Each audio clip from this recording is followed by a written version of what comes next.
ఎవరు హరిశ్చంద్రుడు చనిపోతే హరిశ్చంద్రుడు వారు భార్య ఎముడు ఎత్తుకపోతుంటే నా భర్తను కాపాడండి అంటున్నారు. ఇప్పుడు భర్తనే చంపేస్తున్నారు.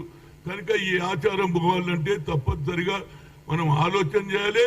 అదేవిధంగా ఆ 18th సెంచరీలో ఆయనకు వచ్చిన ఆలోచన ఇవాళ రాహుల్ గాంధీ గారు ఇంప్లిమెంట్ చేస్తున్నారు.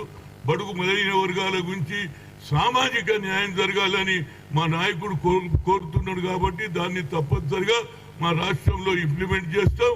అదేవిధంగా నంబర్ 1 సిటీ కావాలంటే ఈ చెడు సాంప్రదాయాన్ని కూడా తప్పనిసరిగా దూరం చేసేసి ఇలాంటి వాతావరణాన్ని చెడగొట్టొద్దని, మహిళలకు ఉండే గౌరవం మనకు ఉండాలి, మగవాళ్ళకు ఉండే గౌరవం ఉండాలి, భార్యాభర్తలు కలిసి ఉండాలి, పిల్లలు కూడా తల్లి మీద ప్రేమ చూపించాలి, భార్యాభర్త మీద ప్రేమ ఇద్దరు కలిసి ఉన్నప్పుడే సంసారం బాగుంటుంది. లేకపోతే తల్లిదండ్రులకే చంపేస్తే, తండ్రినే చంపేస్తుంటే పిల్లల భవిష్యత్తు ఏం కాలే, వాళ్ళు కూడా రేపు పెళ్లి అవుతుంది.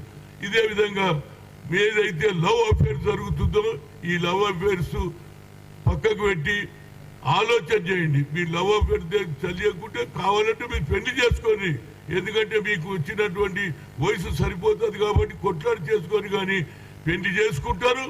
తర్వాత భర్తను ఏ విధంగా చంపాలని మహిళలే అయ్యేదో పెళ్లి చేసుకుని ఆడపడిచే స్కెచ్ చేసే వాతావరణం నేను చూడలేదు. దీని మీద నేను ఏది హైటెక్ సిటీలో ఏదైతే జరుగుతుందో అది కూడా బంద్ కావాలని నేను ఎవరికి శ్రీధర్ బాబుకు లెటర్ రాస్తున్నా. అన్నిటికంటే మించింది ఏంటంటే ఈ వాతావరణాన్ని చెడగొట్టడానికి